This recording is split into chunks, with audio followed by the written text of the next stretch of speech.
જય શ્રી કૃષ્ણ. નમસ્કાર, પ્રણામ, સ્વાગત છે તમારું અમારી યુટ્યુબ ચેનલમાં. મિત્રો, આપણી આજની કહાની ખૂબ જ સમજવા લાયક અને વિચારવા લાયક કહાની બનવાની છે.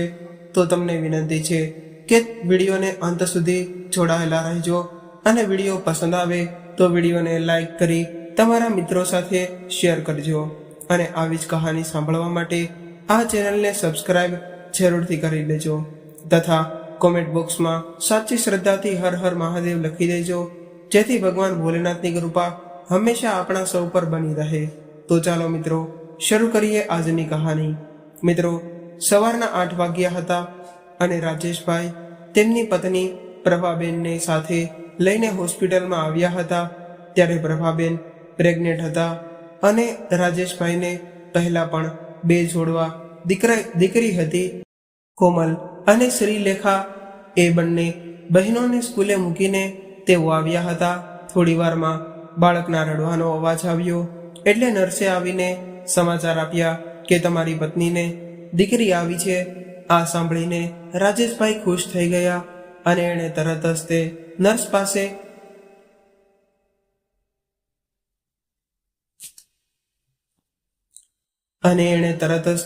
નર્સને 500 રૂપિયા આપ્યા અને ઓપરેશન દરમિયાન પ્રભાબેનનું બીપી વધારે હતું, તે માટે તેનું ધ્યાન રાખજો.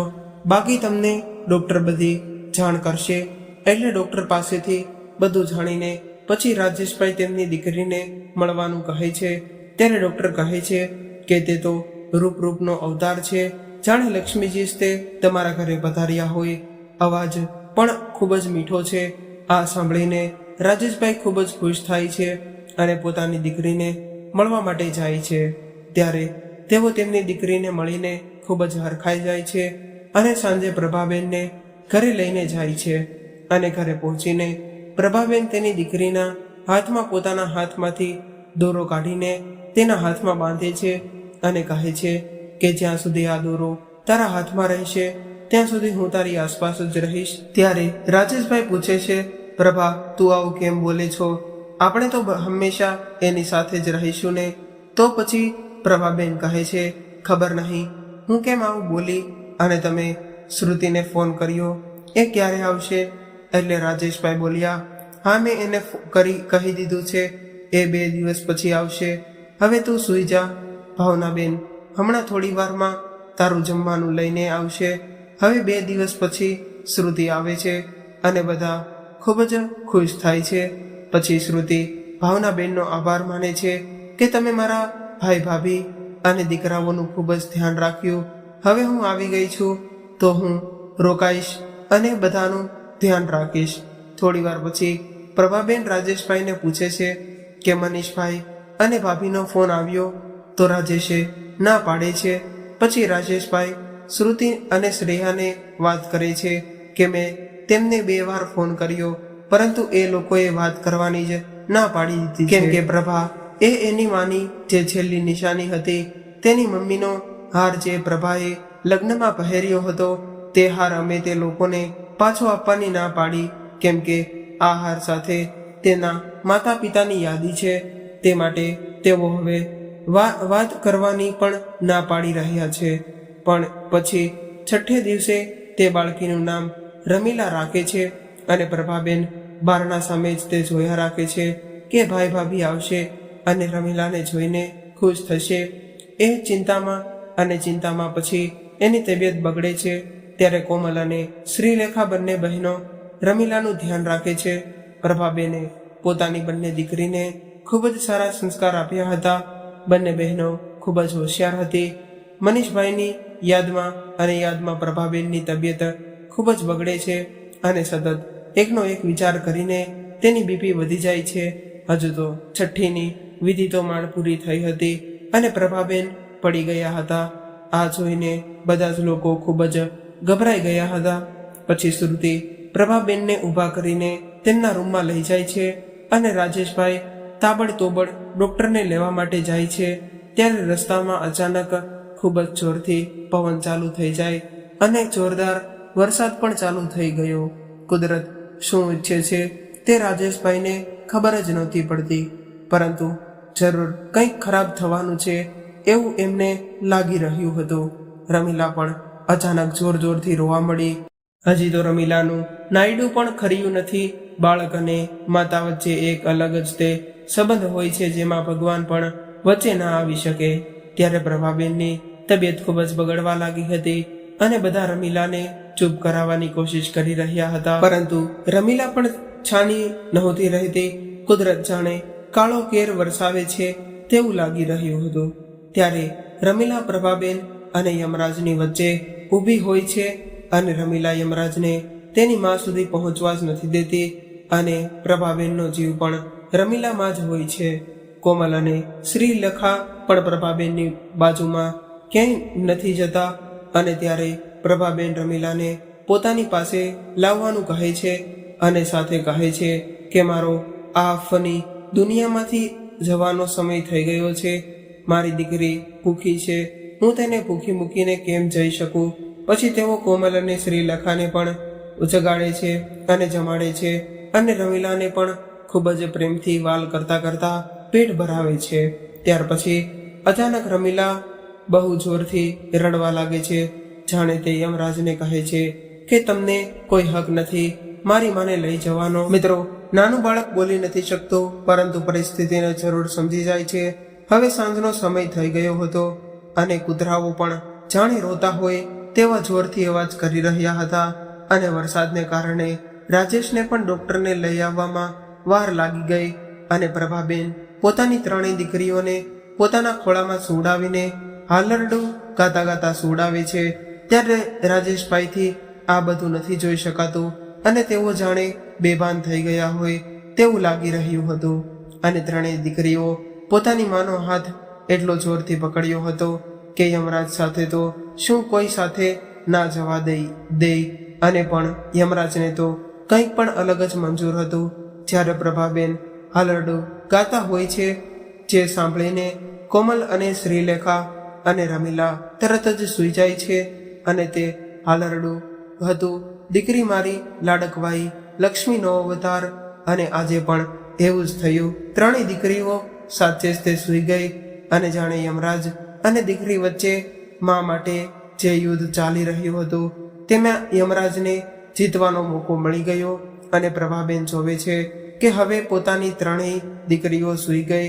પછી તે બધાને હાથ જોડે છે ને રાજેશભાઈને કહે છે કે છેલ્લી વાર મારી માંગમાં કંકુ ભરી દો અને તેમનાથી માફી માંગે છે કે હું તમને અડધે સફરે મૂકીને જાઉં છું, તેથી મને માફ કરી દેજો અને મારી દીકરીઓને સાચવજો.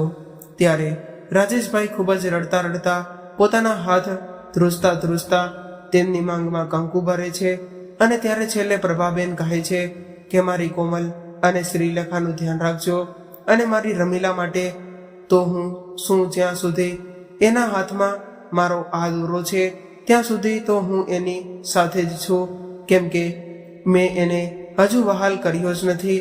તેથી કુદરતને કંઈ હક નથી કે મારી પાસેથી આ હક છીનવીને લઈ લે.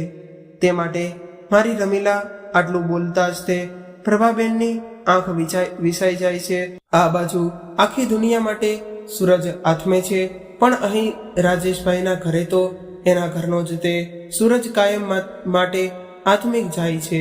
ત્યાં જ તે ડોક્ટર પણ આવી જાય છે, પરંતુ તેને આવવામાં ખૂબ જ મોડું થઈ ગયું હોય છે. પછી શ્રુતિ ત્રણેય દીકરીઓને બીજા રૂમમાં સુવડાવી દે છે અને બધા ખૂબ જ રડે છે. આખરે યમરાજની જ જીત થઈ ગઈ અને પ્રભાબેનની આત્મા જતા જતા પોતાની દીકરીઓને માથે હાથ ફેરવતી ગઈ. ત્યારે રમીલા તેનો સાડીનો છેડો પકડી રાખે છે અને જાણે કે તેને જવા જ નથી દેતી અને યમરાજ પણ રમીલાના પ્રેમ આગળ હારી ગયા. પ્રભાબેનનું મૃત્યુ તો થયું, પણ તેનો જીવ તો હજુ રમીલા પાસે જ રહી ગયો અને તેના છેલ્લા શબ્દો પણ મારી રમીલા જ હતા. અને છઠ્ઠીના લેખ તો વિધાતા લખે છે, પરંતુ અહીં તો વિધાતાએ રમીલાના જીવનમાં ખુશી લખતા પહેલા જ તે લઈ લીધી હતી અને પ્રભાબેન રોજ પેલા ગાય અને કૂતરાને જમવાનું આપતા, પછી જ તે બધા જમતા હતા. અને પ્રભાબેને એક બિલાડી પણ પાળી હતી. બધા પણ ખૂબ જ રડતા હતા. હવે પ્રભાબેનની અંતિમ વિદાયનો સમય થઈ ગયો ત્યારે જાણે કુદરત પણ પોતાના કર્યા પર રડે છે એવું લાગી રહ્યું હતું. કારણ કે પ્રભાબેનની જ્યારે અંતિમ વિદાય હતી ત્યારે ખૂબ જ વરસાદ આવી રહ્યો હતો અને પ્રભાબેનની આંખો સારી હોવાથી રાજેશભાઈ તેની આંખોનું દાન કરી દીધું અને પછી તેમના અંતિમ સંસ્કાર કરી અને પાછી બધા ઘરે પાછા આવી ગયા અને તે બધા હોલમાં બેઠા બેઠા રડતા હતા. ત્યાં કોમલ અને શ્રીલેખા આવી ગયા અને જોવા મળ્યા તો પ્રભાબેનના ફોટા પર હાર ચડાવેલો હતો અને બધા રડી રહ્યા હતા. ત્યારે બંને બહેનો રાડો પાડતી પાડતી આખા ઘરમાં દોડવા લાગી, પણ તેની માં ક્યાંય જોવાનો અને તેનો અવાજ રમીલાને આવે તો ત્યારે રાજેશભાઈ અને શ્રુતિ બંને પણ દોડ્યા અને ભગવાન આવો કાળો કેર પોતાના ઘરના ન આપતા રાજેશભાઈ દીકરીઓને ગળે મળીને ખૂબ જ રડ્યા અને બંનેને સમજાવ્યા અને રમીલાને પણ સંભાળે છે અને કોમલ અને શ્રીલેખાને તૈયાર કરીને સ્કૂલે પણ મોકલે છે, જેથી એ લોકો આ વાતાવરણથી દૂર રહે. અને રમીલાએ તો હજી આંખ પણ નહોતી ખોલી ત્યાં તો અનાથ થઈ ગઈ.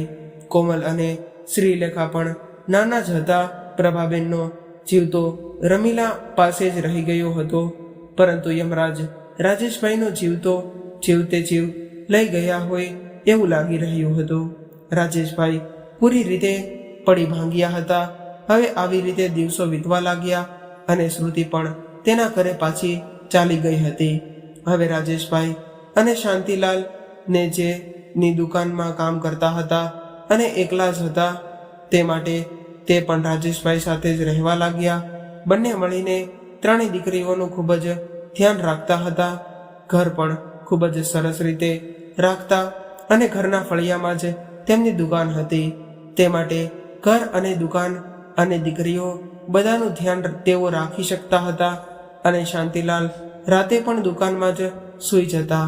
પ્રભાબેન, કોમલ અને શ્રીલેખાને બધું જ કામ કેવી રીતે કરવું અને રમીલાને કેવી રીતે બોટલમાં દૂધ પીવડાવવું, તેનું ધ્યાન કેમ રાખવું તે બધું શીખવાડતા. રાજેશભાઈને થતું કે મારી દીકરીઓ મોટી થવા લાગી, પણ આ તો પ્રભાબેન તેને ખૂબ જ શીખવાડતા. અને ત્યારે રાજેશભાઈને પ્રભાબેનની યાદ આવે ત્યારે છાને ખૂણે રડી પણ લેતા અને કોમલ અને શ્રીલેખાને તો રોવું પણ ન આવતું અને યાદ પણ ન આવતી, કેમ કે પ્રભાબેન તો તેની સાથે જ તે હતા. ભગવાને ભલે તેમની માતાના શરીરને પોતાના બાળકથી દૂર કરે, પણ એના જીવનને તો દૂર નથી કરી શકતો.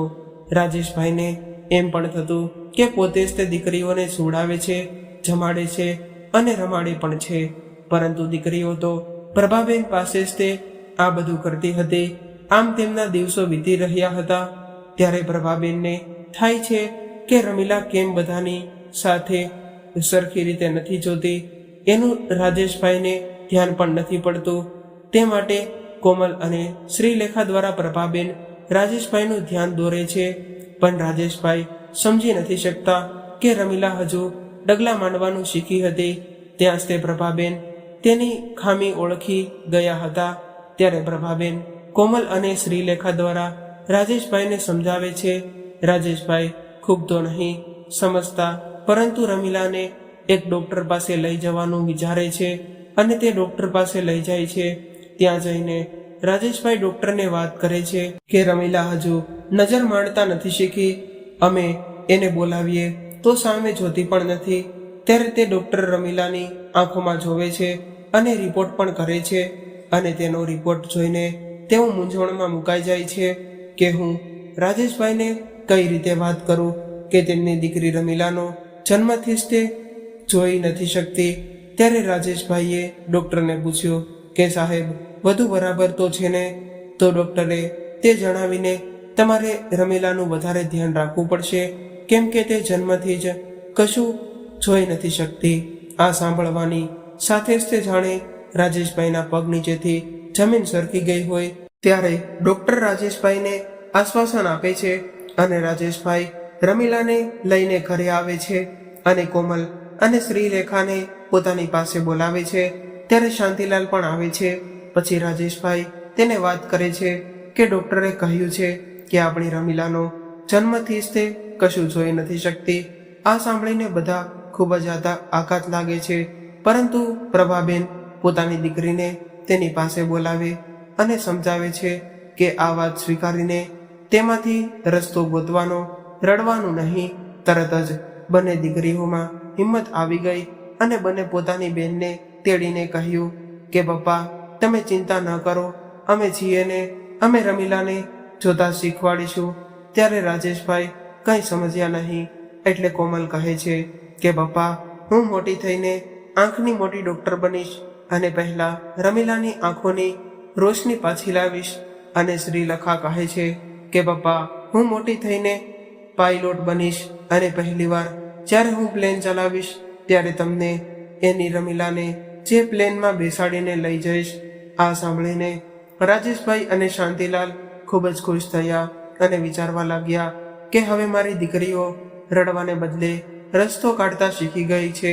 પછી બધા સાથે મળીને કહ્યું અને હવે આવી રીતે દિવસો, મહિનાઓ અને વર્ષો વીતી ગયા અને હવે તો કોમલ અને શ્રીલેખા અને રમીલા ત્રણેય બહેનો મોટી થઈ ગઈ હતી અને કોમલના લગ્ન એક સુખી કુટુંબના દીકરા હાર્દિક સાથે થઈ ગયા હતા અને તે આંખનો ડૉક્ટર હોય છે અને કોમલને 6 મહિના હજુ તો ઇન્ટર્નશીપ બાકી હોય છે. પછી બંને એ પોતાની આંખની હોસ્પિટલ પણ ખોલી અને થોડા સમય પછી શ્રીલેખાના લગ્ન પણ એક ખૂબ જ સુખી પરિવારના દીકરા જતીન સાથે થઈ ગયા અને જતીન રાજેશના જૂના પાડોશીથી અને હિરેશભાઈ અને ભાવનાબેનનો દીકરો હતો. જતીનને સાડીનો ખૂબ જ મોટો શોરૂમ હતો અને શ્રીલેખા પણ 6 મહિના પછી પાયલોટ બની જશે. રાજેશભાઈ અને શાંતિલાલની પણ હવે વધારે ઉંમર થઈ જવાને લીધે તે પણ હવે ખૂબ જ કામ કરી શકતા ન હતા. ત્યારે કોમલ અને શ્રીલેખાના લગ્ન થઈ ગયા હોવા છતાં પણ બંને બહેનો રાજેશભાઈ અને રમીલા અને શાંતિલાલનું બહુ ધ્યાન રાખતા હતા. શ્રીલેખા તો તેમની બાજુમાં જ રહેતી હતી, જેથી તે તેમનું વધુ ધ્યાન રાખી શકતી હતી અને રમીલા જોઈ નહોતી શકતી, પરંતુ ભગવાને તેને ખૂબ જ સુંદર કળા આપી હતી. રમીલા એક ખૂબ જ સરસ ચિત્રકાર હતી. તેને કોઈ પણ રંગ કે આકારની કોઈ પણ ખબર નથી, છતાં પણ તે ખૂબ જ સારા ચિત્રો બનાવે છે. રમીલાએ સર્વપ્રથમ પ્રભાબેનનું ચિત્ર બનાવ્યું હતું અને એ પણ ખૂબ જ સુંદર. પ્રભાબેન તો જાણતા છતાં કે રમીલા પાસે આ આવડત છે, તે માટે જ તેણે રાજેશભાઈને પણ ખબર પડે તેવી પરિસ્થિતિ કરી, જેથી રાજેશભાઈને પણ ખબર પડી અને ત્યારથી જ તે પણ રમીલાના આ શોખ માટે રમીલાને પોતાનો સમય આપતા અને રમીલા ડગલે ને પગલે પ્રભાબેનને મહેસૂસ કરતી હતી અને રમીલા પ્રભાબેન સાથે વાતો પણ કરતી અને પ્રભાબેને રમીલાને ખૂબ જ સુંદર રીતે જીવતા શીખવ્યું હતું. રમીલા ક્યારેક પણ બહાર એકલી જાય તો ક્યાંક ભટકતી પણ નહીં અને કોઈને ખબર ન પડતી કે આ છોકરી જોઈ નથી શકતી. પ્રભાબેન રમીલાના પડછાયાની જેમ જ તેની સાથે રહેતા અને ભગવાન પણ માતા અને પુત્રીના આ પ્રેમ વચ્ચે આવી ન શક્યા. ભગવાનની શક્તિ કરતાં પણ એક માની મમતામાં વધુ શક્તિ હોય છે. હવે એ સમયે મુંબઈમાં એક ડ્રોઈંગની હરીફાઈ હોય છે. આ સાથે શ્રુતિનો ફોન આવે છે અને રાજેશભાઈ રમીલાને લઈને મુંબઈ જવા માટે રાજી થઈ ગયા, પરંતુ રમીલા મુંબઈ જવા માટે નહોતી માનતી કે તેના પપ્પાને ના પાડે છે અને કોમલ અને શ્રીલેખા રમીલાને મનાવે છે કે તારી આ આવડત માટે બાએ ઘણી મહેનત કરી છે, તારે આપણી બા માટે મુંબઈ જવું પડશે. આટલું કહીને કોમલ તરત બંનેની બેગ પેક કરવા લાગે છે અને શ્રીલેખા શાંતિભાઈને પોતાના ઘરે લઈ જાય છે. તો પણ રમીલા નથી માનતી. ત્યારે શ્રીલેખા તેને સમજાવે છે કે અમારા તો લગ્ન થઈ ગયા છે, માટે બાને અમારી ચિંતા નથી, એને તારી ચિંતા થઈ રહી છે. તું હજી પણ બાને અનુભવી શકે છે. તારી આ કળાની જાણ પણ મને બા એ જ કરી હતી. તું પણ આ પગભર થઈ જા તો બાને પણ હવે મોક્ષ મળે. આ સાંભળીને રમીલા તરત જ પ્રભાબેન સામે જોવે છે અને રમીલા બીજા કોઈને ભલે ના જોઈ શકે, પરંતુ પ્રભાબેનને તો પહેલેથી જ જોઈ શકતી હતી. ત્યારે પ્રભાબેન પણ તેના માથે હાથ ફેરવે છે અને તેને જવાની રજા આપે છે.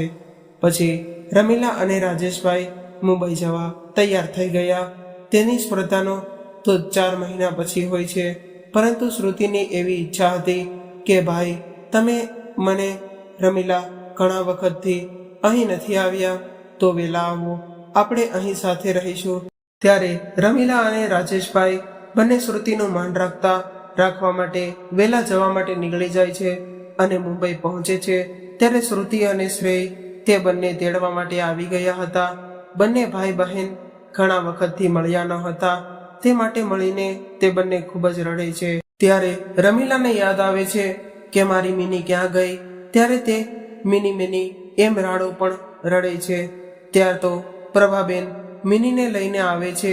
બીજા માણસો પ્રભાબેન જેવી શક્તિને ઓળખી નથી શકતા, પણ પ્રાણીઓ આવી શક્તિને અનુભવી શકે છે. તે માટે મિની પણ પ્રભાબેનને અનુભવી શકે છે. હવે બધા ઘરે જાય છે અને અહીંથી રમીલાના જીવનની નવી શરૂઆત થઈ હોય છે, જેનાથી તે અજાણી હતી. વિધાતાએ બધાના લેખ લખેલા જ હોય છે, પરંતુ આપણને તેની ખબર નથી હોતી. આપણે થોડી ધીરજ રાખવી જોઈએ અને ભગવાન પણ વિશ્વાસ કરવો જોઈએ. શ્રુતિ અને શ્રેય મુંબઈમાં શંકર ગલીમાં મની ટાવરમાં એ વિંગમાં રહેતા હતા. બધા ઘરે આવ્યા અને શ્રેય અને શ્રુતિ એકલા જ રહેતા હતા. તે માટે તેના નજીકના કોઈ સગાને તકલીફ હોય તો અહીં લઈ આવતા અને એમનું ધ્યાન રાખતા. શ્રેયના માસીની દીકરી અને તેનો પતિ થોડા વર્ષો પહેલા ગુજરી ગયા હતા. તે માટે શ્રેયના દીકરા અને દીકરી અને બા ને મુંબઈ લઈ આવ્યો અને બાજુમાં ડી વિંગમાં રહેવા માટે ફ્લેટ લઈ હતો, જેથી તે આરામથી તેઓનું ધ્યાન રાખી શકે. રમીલાની મિની એક દિવસ પછી ખોવાઈ ગઈ, એટલા માટે રમીલા બધાને કહે છે કે તમે ઉપર જાઓ, હું મિનીને લઈને આવું છું. બધાને વિશ્વાસ હતો કે રમીલા જાતે ત્રીજે માળે આવી જશે. તે માટે બધા જાય છે અને રમીલા મિનીને ગોતતી બગીચામાં જાય છે અને ત્યાં મિની મળી પણ જાય છે. પછી તે થોડી વાર બાદ ત્યાં બગીચામાં મિની સાથે બેસે છે. ત્યાં તેની બાજુમાં જીમી કસરત કરીને થાકી જવાથી ત્યાં બેસે છે.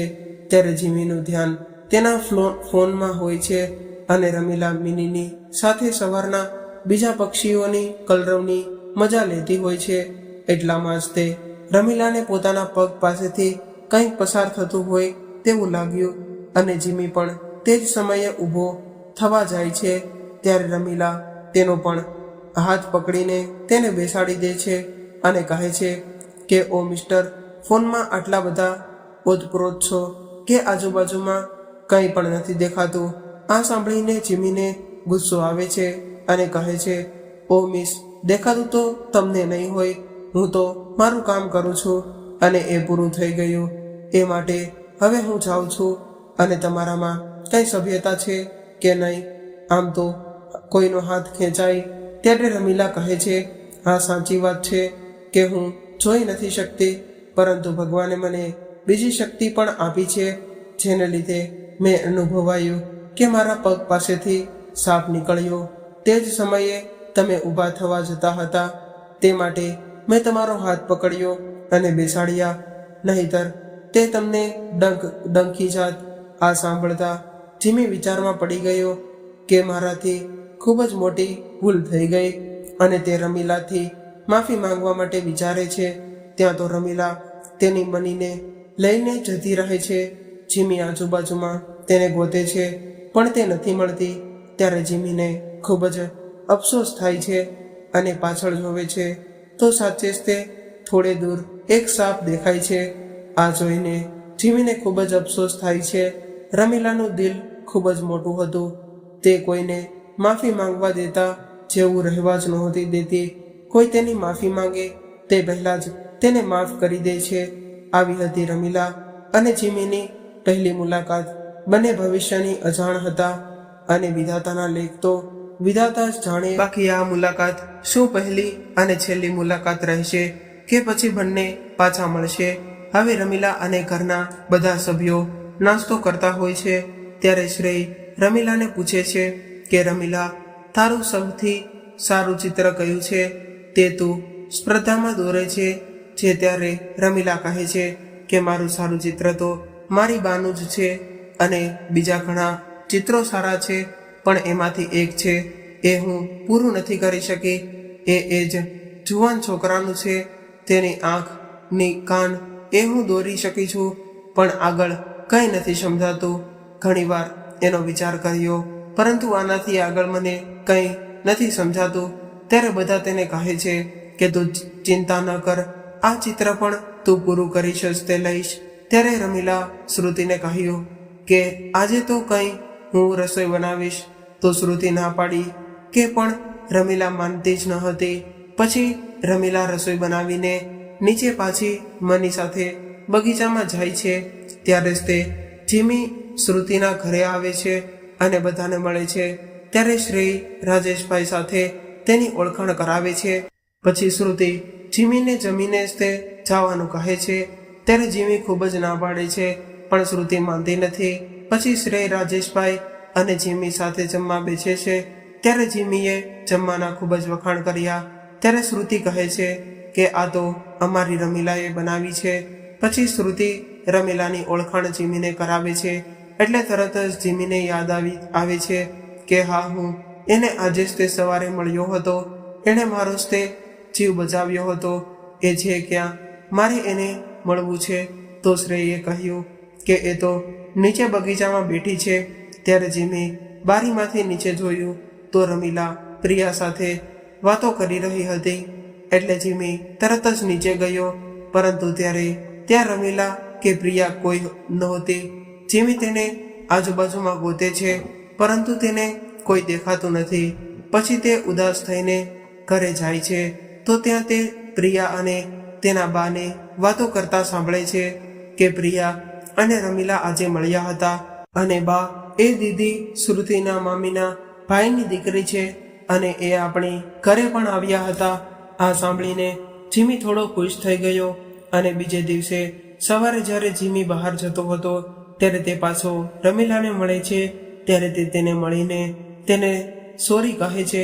ત્યારે રમીલા કહે છે કંઈ વાંધો નહીં. આમ કહીને તે મિનીને લઈને નીકળી જાય છે. પણ ત્યાં પાછો જીમીને બોલાવે છે કે જેટલું સુંદર તારું દિલ છે એનાથી પણ વધારે તું સુંદર છે. ત્યારે રમીલા થોડું શરમાય છે અને જતી રહે છે. પણ જીમી તો ત્યાં જ ઊભો તેને જ્યાં સુધી દેખાય ત્યાં સુધી જોઈ જ રાખે છે.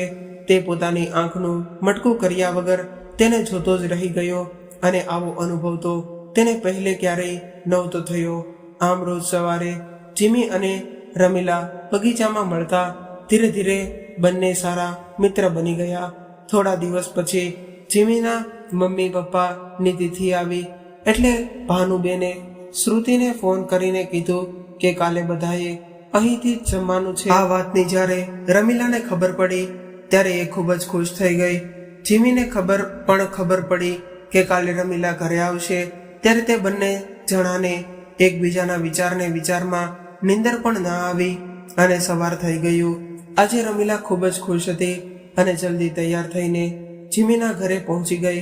ત્યાં પહોંચીને બાને પગે લાગી અને પૂછ્યું કે પ્રિયા ક્યાં છે. ત્યાં બાએ તેના રૂમ દેખાડ્યો તો રમીલા ત્યાં જાય છે. પણ જીમીના વિચારમાં તે ભૂલથી જીમીના રૂમમાં જતી રહે છે. પ્રભાબેન જાણતા હોય છે છતાં તે તેને રોકતા નથી, કેમ કે તે પણ બંનેની લાગણી જાણતા માંગવા હોય છે. જ્યારે રમીલા રૂમમાં જાય છે ત્યાં જીમીને પ્રિયા સમજીને તે તેની રૂમમાં બેઠી અને પ્રેમથી તેના માથા પર હાથ ફેરવ્યો. પ્રભાબેન આ જોઈને ખૂબ જ ખુશ થઈ ગયા અને જીમી તો સૂતો હતો, પણ અચાનક આટલા પ્રેમથી રમીલાનો હાથ માથે ફેરવ્યો તો તે તરત જ ઉઠી ગયો અને રમીલાને પોતાની આટલી નજીક જોઈને તે ખૂબ જ ખુશ થઈ ગયો અને પોતે પણ રમીલાનો હાથ પકડી લે છે. ત્યારે તે બંનેના દિલના ધબકારા જોરથી ધડકવા લાગે છે, જાણે બહાર આવી જશે. ત્યારે અચાનક બાનો અવાજ આવે છે અને બંને તરત જ એકબીજાનો હાથ મૂકી દે છે. રમીલાને પણ હવે સમજાઈ ગયું હતું કે તે ભૂલથી જીમીના રૂમમાં આવી ગઈ હતી અને ત્યારે તે શરમાઈને જતી રહે છે. જીમી પણ શરમાઈ જાય છે અને બોલી ઉઠે છે કે આજે તો તું હાથ મૂકવાને ભાગી ગઈ, પરંતુ હવે જ્યારે તારો હાથ પકડીશ ત્યારે જીવનભર માટે પકડીશ, છોડવાને જવા નહીં દઉં. આટલું કહીને જીમી તૈયાર થવા માટે ચાલ્યો ગયો. થોડી વારમાં તૈયાર થઈને તે બહાર આવ્યો તો રમીલા રસોઈ બનાવતી હતી. જીમી તો બસ તેને જોયા જ રાખતો હતો. થોડી વાર પછી રમીલા બોલી, જીમી આટલું બધું શું જોવે છે? ક્યારેય કોઈ છોકરીને રસોઈ કરતા નથી જોઈ. ત્યારે જીમીએ કહ્યું કે કેમ ખબર પડી? ત્યારે રમીલા થોડું હસી અને બોલી, મને મારી બાએ કીધું. કે જીમીએ પૂછ્યું, ક્યાં છે તારી બા?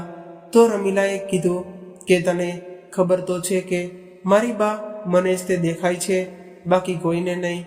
હા હા, મને ખબર છે કે સાસુમાં ખાલી તને જ તે દેખાય છે, બાકી કોઈને નહીં. પોતાની ધૂનમાં ને ધૂનમાં જીમીથી બોલાય તો ગયું, પણ જીમીને કંઈ સમજણ ન પડી. તે માટે તે તો ત્યાં જ નીકળી ગયો. રમીલા અને પ્રભાબેન બંને ખુશ થાય છે. શ્રેય આ બધું જોતો હોય છે ને અચાનક યાદ આવે છે કે રમીલાનું જે અધૂરું ચિત્ર છે તેની અને જીમીની આંખ સરખી જ તે લાગે છે. તે સમજી જાય છે કે આ તો ભગવાનનો ઈશારો છે. જીમી અને રમીલા એકબીજા માટે જ બનેલા છે. પછી બધા જમીને નીચે મંદિરે જવા માટે નીકળે છે. ત્યારે રાજેશભાઈને યાદ આવે છે કે રમીલાને જમવાનું બાકી છે, હું તેને લઈને આવું છું. કે તરત જ જીમી બોલે છે કે અંકલ, મારે પણ જમવાનું બાકી છે, હું તેને લઈને આવીશ. રાજેશભાઈ કંઈ પણ બોલે તે પહેલા શ્રેય કહે છે કે હા એ બરોબર છે અને રાજેશભાઈને લઈને જાય છે ને રસ્તામાં તેને બધી વાત કરે છે. મને આવું લાગે છે કે જીમી અને રમીલા એકબીજાને પસંદ કરે છે અને એમાં કોઈ ખોટું પણ નથી. જીમી ખૂબ જ સારો છોકરો છે અને હું પણ અહીં છું ને રમીલાનું ધ્યાન રાખીશ. રાજેશભાઈ કંઈ વિચારે ત્યાં તો મંદિર આવી જાય છે અને આ બાજુ રમીલા અને જીમી સાથે જમે છે અને જાણે એ લોકોનું મૌન અને એકબીજાને ઘણું કહે છે.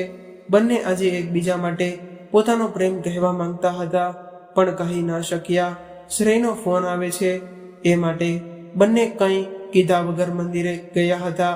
ત્યાંથી છૂટા પડ્યા ત્યારે શ્રેય જીમીને કહે છે કે કાલે રમીલા ચિત્રની ખૂબ જ મોટી સ્પર્ધામાં ભાગ લેવાની છે, જો તું ફ્રી હોય તો આવજે. જીમી આ સાંભળીને ખૂબ જ ખુશ થઈ ગયો અને વિચાર્યું કે કાલે તો હું મારા દિલની વાત રમીલાને કહી જ દઈશ. આજે પ્રભાબેન અને રમીલાનું સપનું પૂરું થવા જવાનું છે. સવારે બધા સ્પર્ધા માટે નીકળી ગયા અને જીમી પણ રમીલા માટે ફૂલોનો બુકે લઈને તેને મળવા માટે ગયો. અને આ બાજુ રમીલાને એમ પણ થાય છે કે જતા પહેલા હું જીમીને મળીને મારા મનની વાત કહી દઉં. તે માટે તે જીમીના ઘરે ગઈ અને જીમી શ્રેયના ફ્લેટ નીચે રાહ જોતો હોય છે. જીમી આ બંને ઘરે નહોતા. આ વાતની ખબર તેના પાડોશી અશોકભાઈને પડી. એ સમયે તે દારૂના નશામાં હતા. તેણે જોયું કે પ્રિયા ઘરે એકલી છે અને એ જોઈને અશોકભાઈને આ તકનો લાભ લેવાનો વિચાર આવ્યો. તે તરત જ જીમીના ઘરમાં જાય છે અને પ્રિયાના મોઢા પર હાથ દબાવીને તેને ઢસડીને રૂમમાં લઈ જાય છે. ત્યારે પ્રિયા પોતાને છોડાવવાની ખૂબ જ કોશિશ કરે છે પણ અશોકભાઈ તેને છોડતા નથી. પ્રિયાના મોઢા પર હાથ હોવાથી તે રાડો પાડીને પણ કોઈને બોલાવી શકતી ન હતી. તે ખૂબ જ ડરી ગઈ હતી. અશોકભાઈ રૂમ પણ બંધ કરી દે છે. એટલામાં ત્યાં રમીલા આવે છે અને દરવાજો તો ખુલ્લો જ હોય છે. તે માટે અંદર આવી જાય છે પણ કોઈને બોલાવે તે પહેલા તેને કંઈક ખોટું થતું હોય તેવું લાગ્યું. તે તરત જ પ્રભાબેનને ગોતે છે તો પ્રભાબેન તેના માથા ઉપર હાથ ફેરવે છે અને કહે છે કે તું તો મારી બહાદુર દીકરી છે ને, તો જા અને બચાવી લે પ્રિયાને. એટલે તરત જ રમીલા અંદર જાય છે તો રૂમમાંથી કંઈક અવાજ આવતો હતો તેવું તેને લાગ્યું અને અશોકભાઈ પ્રિયાને ખૂબ મારતા હતા કેમ કે તે માનતી જ ન હતી અને અવાજ કરતી હતી. અને પ્રભાબેને મિનીને જીમીને બોલાવવા માટે મોકલી ત્યારે રમીલા ખૂબ જ જોર જોરથી દરવાજો ખખડાવે છે, પણ અશોકભાઈ દરવાજો ખોલતા જ ન હતા. આખરે રમીલા એ બારણાને ખૂબ જ જોરથી ધક્કા મારીને ખોલી નાખ્યું તો અશોકભાઈએ તેને પણ ખૂબ જ મારી અને બાંધી દીધી. આ બાજુ મિની જીમીને પાસે પહોંચે છે અને તેને પોતાના દાંતથી ખેંચે છે. જીમી પહેલાં તો કંઈ સમજતો નથી, પણ મિની તેને ખેંચીને લઈ જાય છે. જેવો જ તે ઘર સુધી પહોંચે છે તો તેને કંઈક અવાજ આવે છે તો તે અંદર જાય છે અને જોવે છે તો અશોકભાઈએ રમીલાને બાંધી હોય છે અને પ્રિયાને મારતા હોય છે. આ જોઈને જીમીને ખૂબ જ ગુસ્સો આવે છે અને તે અશોકભાઈને ખૂબ જ મારે છે. એટલામાં શ્રેય, રાજેશભાઈ અને આજુબાજુના લોકો પણ આવી જાય છે અને જીમીને સમજાવે છે કે તું તેને ખૂબ ન માર અને આને પોલીસને પકડાવી દે. પણ જીમી નથી માનતો અને તેને ખૂબ જ મારે છે. પછી રમીલાએ એને ના પાડી, પણ જીમી કોઈનું સાંભળતો જ નથી. શ્રુતિ પ્રિયાને બીજા રૂમમાં લઈ જાય છે અને રમીલાને પણ કહે છે કે પણ નથી માનતી. જીમી અશોકભાઈને નીચે સોસાયટીમાં પાર્કિંગમાં લઈ ગયો. ત્યાં તો બધા ભેગા થઈ ગયા અને શ્રેય રાજેશભાઈને રમીલાને લઈને જવાનું કહે છે. જો હવે મોડું થશે તો રમીલા સ્પર્ધામાં ભાગ નહીં લઈ શકે. આ ખૂબ જ મોટી સ્પર્ધા છે અને એનું સપનું છે. તમે જાઓ. એટલે રાજેશભાઈ રમીલાને લઈને જાય છે અને આ બાજુ બધા ભેગા થઈને અશોકભાઈને ખૂબ જ મારે છે. સોસાયટીનો ગેટ પણ બંધ કરી દે છે. પોલીસને પણ કોઈ નથી આવવા દેતા, કેમ કે આવા લોકો રૂપિયાના જોરથી પોલીસને પણ ખરીદી લે છે. અને અશોકભાઈની પત્ની પણ તેને મૂકીને જતી રહી હતી. અશોકભાઈને તેના શાળાની દીકરી સાથે પણ ખરાબ વર્તન કર્યું હતું, જેના લીધે જ તેની પત્ની તેને છોડીને જતી રહી હતી. ત્યારે અશોકભાઈએ પોલીસને રૂપિયા આપીને બધી વાત દબાવી દીધી હતી. તે માટે આ વખતે કોઈએ પોલીસને અંદર આવવા જ તે નહોતા દીધા અને અશોકભાઈ પણ બધાને બહુ ગુસ્સો હતો. તો છોકરાઓએ મળીને નક્કી કર્યું કે આને સજા તો અત્યારે જ તે મળવી જોઈએ અને આખા દેશને પણ તેની ખબર પડે અને કોઈ આવી ભૂલ કરવાનું વિચારે પણ નહીં. એટલે ખતરનાક સજા દઈશું. બધા ભેગા મળીને સાચણી લઈને અશોકભાઈની માથે નાખે છે અને ખૂબ મારે છે. અને થોડી વારમાં કીડી મકોડા અને બીજા ઘણા બધા જંતુ અને માખી તેની પાસે આવી ગયા અને અશોકભાઈને ખૂબ જ પીડા થઈ અને તે ખૂબ જ રાડો પાડી રહ્યા હતા અને બધાની માફી માંગે છે. પછી તેના પર ગરમ તેલ પણ રેડે છે. બધા તેનો વિડીયો બનાવીને આખા દેશમાં મોકલવાનું શરૂ કરી દીધું અને થોડી વારમાં તો જીમીનો સાથ દેવા માટે ઘણા બધા લોકો ત્યાં આવી ગયા અને આખા દેશમાં બધા લોકો એને સપોર્ટ કર્યો અને આવા લોકોને ગોતીને પોતે જ તે સજા દઈશું આવું નક્કી કરીને સજા પણ આપે છે. આખા દેશમાં ન્યૂઝમાં બધે બસ જીમીનો સાથ આપો એ જ તે વાત થાય છે અને અશોકભાઈનો સાથ દેવાવાળા પોલીસને પણ સરકાર સજા આપે છે. ત્યારે આખા દેશના બધા શહેરોમાં પરિસ્થિતિ કંટ્રોલ કરવી પોલીસના હાથથી બહાર ન હતી. તે માટે મિલિટરી બોલાવવી પડી અને આ બાજુ રમીલા સ્પર્ધામાં પોતાની બા પ્રભાબેનનું ચિત્ર બનાવે છે. પ્રભાબેનનું સુંદર રૂપ, મોઢા પર છલકતી માની મમતા, તેજસ્વી આંખો, જે કંઈક કહેવા માંગે છે, જાણે કે તેનું કંઈક કહી રહ્યું હોય, જે આજે પૂરું થવાનું હતું. સૂરજની લાલીમાં જેમાં એના હોઠ જાણે હમણાં જ તે કંઈક કહેશે. રમીલાએ એવું સરસ ચિત્ર બનાવ્યું હતું કે બધાની નજર તે ચિત્ર પર જ તે હતી અને રમીલાનું સપનું પણ પૂરું થઈ ગયું અને એનો પ્રથમ નંબર આવે છે. અને સ્પર્ધામાં રમીલા અને રાજેશભાઈ ઘરે પાછા આવ્યા અને ત્યારે રસ્તામાં એ લોકોએ ઘરે પહોંચવામાં ખૂબ જ તકલીફ થઈ, કેમ કે આખા ગામમાં લોકો રસ્તા પર આવી ગયા હતા. પોલીસ અને અશોકભાઈ જેવા લોકો સામે વિરોધ કરવા માટે આખરે રમીલા ઘરે પહોંચી અને જીમીને શાંત કર્યો અને સમજાવ્યું કે કોઈને પણ એના ખરાબ કામની સજા દેવી એ આપણો હક નથી. તું રહેવા દે. એમ કહીને રમીલાએ એ પોતાનું બનાવેલું ચિત્ર એ ઘણા વખતથી અધૂરું હતું તે પૂરું કરીને જીમીને આપ્યું અને કહ્યું કે મેં ભલે તને જોયો નથી, પણ તારું ચિત્ર મેં બનાવ્યું છે. ઘણા સમય પછી મેં આ ચિત્ર પૂરું કર્યું છે, જે હું તને ભેટમાં આપવા માંગુ છું. આજે હું જીતી, એના બદલે તું શું આપીશ મને? જીમી જરા પણ વિચાર કર્યા વગર કહ્યું કે મારું આખું જીવન તારા નામે કરવા માંગુ છું. આ સાંભળીને રમીલા પણ ખૂબ જ ખુશ થઈ ગઈ અને બનેલા કુટુંબના લોકોને તે બનેલા લગ્નની તારીખ પણ નક્કી કરે છે. પ્રભાબેનને આજે રમીલાની ચિંતા પૂરી થઈ ગઈ. બીજી બાજુ આખા દેશની જનતા પોલીસ અને અશોકભાઈ જેવા દુષ્કર્મો કરતા લોકો સામે રેલી કાઢે છે અને ત્યારે સરકારનું પણ પોલીસ ઉપર દબાણ હોય છે, પરંતુ તે કંઈ પણ કરી નથી શકતી. ત્યારે જીમીએ આખા દેશના લોકોમાં એક હિંમત ઊભી કરી દીધી હતી. 2 દિવસ આ બધું ચાલ્યું ત્યારે મીડિયાવાળાએ પણ સરકારે આવા સમાચાર દેખાડવાની ના પાડી દીધી હતી, પરંતુ એ પણ લોકોની સાથે જ તે હતા. આખરે 2 દિવસ પછી ધીમે ધીમે બધું શાંત થયું અને જનતાએ જ આ લોકોને એવી ખરાબ રીતે સજા આપી કે બીજી વાર કોઈ હિંમત ન કરે. આ વાત તો પૂરેપૂરી થઈ ગઈ, પણ હજુ રમીલાના જીવનમાં જે વાવાઝોડું આવવાનું હતું તેનાથી બધા જ લોકો અજાણ્યા હતા. ત્યારે કુદરતથી પણ રમીલાની આ ખુશી જોઈ ન શકાતી. ત્યારે રાજેશભાઈ કોમલ અને શ્રીલેખાને ઘરે ફોન કરીને સારા સમાચાર આપે છે ને બધાને મુંબઈ તેડાવે છે. જીમીના બાની તબિયત બરાબર ન હતી, તે પોરબંદર સુધી નથી આવી શકે એમ, તે માટે આપણે અહીં જ તે લગ્ન કરીશું. પછી કોમલ, હાર્દિક, જતીન, શ્રીલેખા બધા જ મુંબઈ પહોંચી જાય છે અને રમીલા અને જીમીને મળીને બધા જ ખુશ થઈ ગયા અને લગ્નની બધી તૈયારી કરે છે, ખરીદી કરે છે. ત્યારે બધા ખૂબ જ ખુશ હોય છે અને લગ્નને દિવસ નજીક આવે છે અને રમીલાને મહેંદી મુકાય છે. ત્યારે એ જોઈને રાજેશભાઈની આંખો ભીની થઈ ગઈ.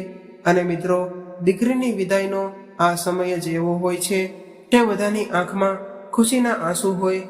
અને કાલે સવારે રમીલાના લગ્ન કરે છે અને હવે તો હું એકલો જ થઈ જઈશ એવું રાજેશભાઈ વિચારી રહ્યા હતા. ત્યારે પ્રભાબેન પણ તેની પાસે જ તે હતા. તે બંને જણા એવો વિચાર કરતા હોય છે કે એટલામાં સવાર થઈ જાય અને કામની દોડાદોડીમાં રાજેશભાઈ પોતાના હૃદયરોગની દવા લેવાનું ભૂલી ગયા. પરંતુ પ્રભાબેનના ભૂલ્યા અને તેણે તરત જ રમીલાને યાદ કરાવ્યું અને રમીલા તરત જ દવા લઈ ગઈ અને રાજેશભાઈને આ દવા લઈ લીધી અને કીધું કે હું હમણાં જ તે લઈ લઉં. એટલામાં જાન આવે છે ને રાજેશભાઈ દવા લીધા વગર જાનનું સ્વાગત કરવા જાય છે. લગ્નની વિધિ શરૂ થઈ જાય છે ત્યારે રાજેશભાઈની આંખોમાંથી આંસુ વહેવાનું બંધ નહોતું થતું. તેને પોતાની તબિયત થોડી પણ બરાબર ન લાગી. એ જ સમયે કન્યાદાન માટે તેને બોલાવવામાં આવ્યા, પરંતુ રાજેશભાઈ ઊભા નથી થઈ શકતા. ત્યારે પ્રભાબેન તેનો હાથ પકડી લે છે અને આટલામાં વર્ષોમાં પહેલીવાર રાજેશભાઈને પ્રભાબેનનો અહેસાસ થાય છે. ત્યારે પ્રભાબેન કહે છે કે તમારે હિંમત કરીને ઊભું થવું જ પડશે. આજે આપણી રમીલા માટે ખુશીનો દિવસ છે. મારી રમીલાની ખુશીમાં હું કંઈ વિઘ્ન નહીં આવવા દઉં. ભૂતકાળમાં પણ રમીલાની ખુશીની વચ્ચે હું ઊભી હતી અને આજે પણ યમરાજને હું જીતવા નહીં દઉં. રાજેશભાઈ પ્રભાબેનનો હાથ પકડીને મંડપ સુધી ગયા અને કન્યાદાન કર્યું. રમીલાની વિદાય થઈ અને ત્યારે રમીલાને વિદાય દઈને તરત જ રાજેશભાઈ જમીન પર પડી ગયા. ત્યારે ત્યાં હાજર બધા લોકો ગભરાઈ ગયા અને રાજેશભાઈ, કોમલ, શ્રીલેખા અને શ્રુતિ બધાને પોતાની છેલ્લી ઈચ્છા કહેવા માંગે છે અને બધા ખૂબ જ રડે છે.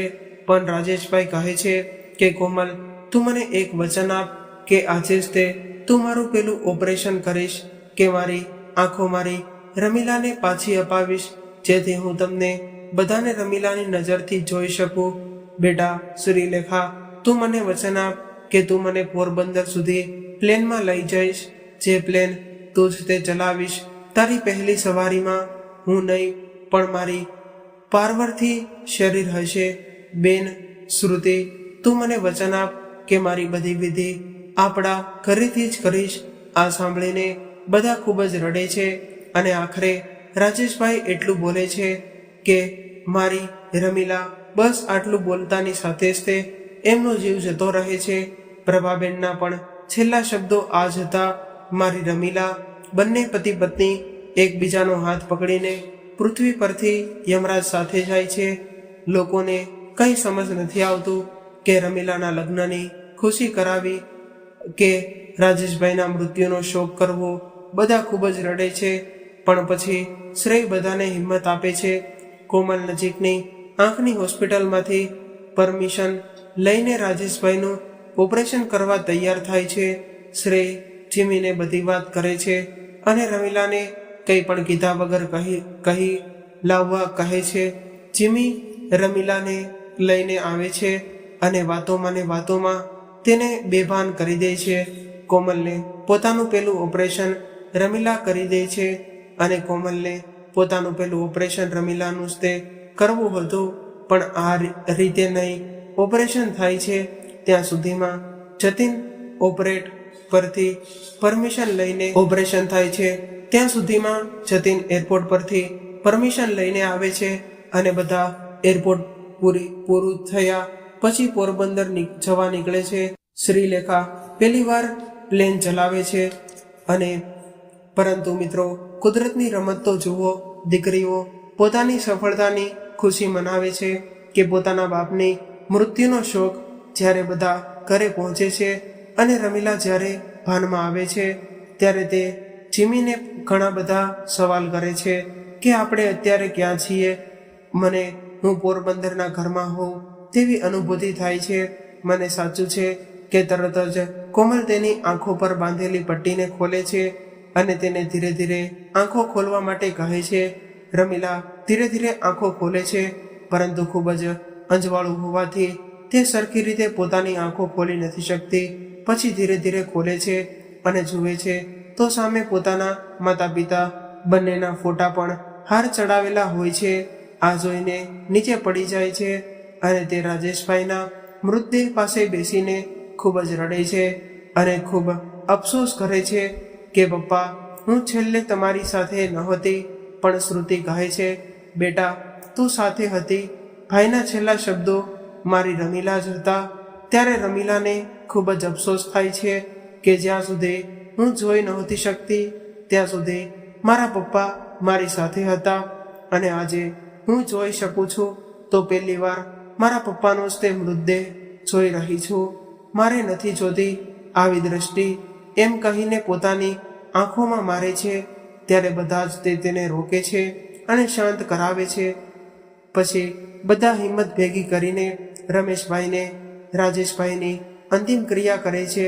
બધી વિધિ પૂરી કરીને 1 મહિના પછી બધા જ્યારે પોતાના ઘરે જાય છે ત્યારે શ્રીલેખા અને જતીન બધાને કહે છે કે તમારા પિયરના દરવાજા હંમેશા તમારા માટે ખુલ્લા જ છે અને આ બધું આવી જ રીતે ધ્યાન રાખીશું અને આજથી અમે તે તમારું પિયર. ત્યારે બધાની આંખો ભીની થઈ જાય છે અને બધા છૂટા પડે છે. રાજેશભાઈ અને પ્રભાબેને આ જોઈને ખૂબ જ ખુશી થઈ ને તે લોકો મોક્ષ મળે છે. તેથી કહેવાય છે કે પોતાના માવતર જીવતા જીવન કે મૃત્યુ પછી પણ પોતાના બાળકની ચિંતા કરતા હોય છે. તો મિત્રો, આજની કહાની કેવી લાગી તે કોમેન્ટ કરીને જણાવજો અને જો કહાની પસંદ આવી હોય તો અમારી ચેનલને સબસ્ક્રાઈબ કરી લેજો. તો મિત્રો, ફરી મળીશું એક નવી કહાની સાથે. ત્યાં સુધી તમામ મિત્રોને જય શ્રી કૃષ્ણ. રાધે રાધે, હર હર મહાદેવ. આ કહાનીને પૂરેપૂરી સાંભળવા માટે તમારો ખૂબ ખૂબ આભાર.